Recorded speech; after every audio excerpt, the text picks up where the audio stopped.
Deep in the forest lived a grumpy garden troll who didn't like anyone coming into his garden, especially not children. One day, though, the kids were out playing, and when they heard the sweet sound of a ukulele, they followed the music to an opening in the trees where they found a little market made entirely of watermelons. It was the Whispering Watermelon Mart, and the owner was a jolly watermelon who always wore sunglasses and a straw hat. "Well, hello there, children," said the watermelon. "What can I get for you today?" The kids just stared at him in amazement because behind him on a shelf was the biggest watermelon they had ever seen. It was almost as tall as the Whispering Watermelon Mart itself, and it had little vines growing up its sides like a climbing wall. "Have you seen anything like it before?" asked Rosie. "I have," said the watermelon. "I saw it growing in the forest, so I put up this sign." He pointed with a watery finger to a sign that read, "Do not touch. Do not eat. Do not even breathe on this watermelon." But why? When he told them about the grumpy troll, the kids thought it would be funny to sneak into the garden after dark and take the giant watermelon. But when Mart went to check on his watermelon, he found the kids trying to roll it away. "Stop! Don't touch!" he cried. "You'll wake the watermelon." So then the kids all touched the watermelon. And when they did, they heard a tiny voice inside saying, "Help me." Then the ground started shaking as the watermelon grew bigger and bigger.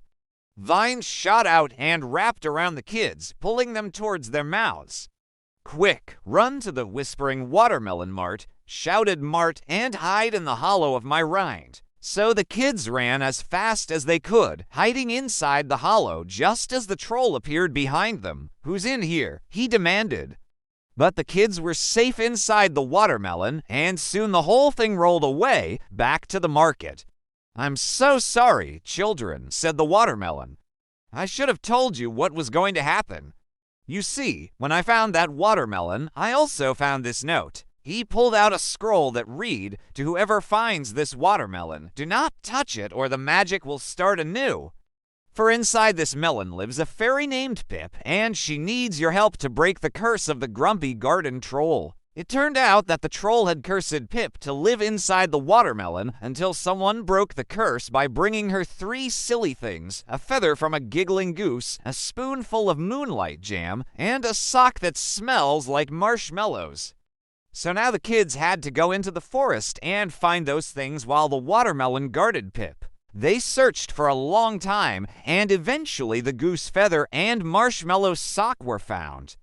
But they couldn't find any moonlight jam, and they had no idea how to make it.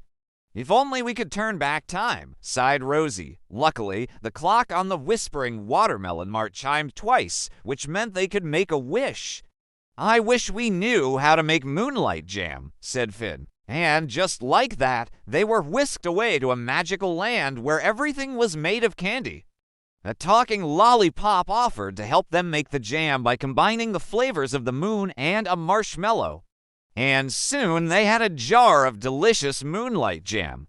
As they traveled home, they stopped for a snack, and Finn dipped his finger into the jar. But then the jar slipped from his hand and fell open. A tiny purple fairy flew out and said, "Thank you, children. I am Pip, and I'm so grateful you freed me from that grumpy troll." She waved her magic wand and created a beautiful garden full of laughing fruit trees. "Here are some seeds," she said to the kids. "Plant them anywhere and watch them grow." Then Pip flew off to live in the laughing fruit tree garden forever. And the kids happily planted a tree seed in front of the Whispering Watermelon Mart.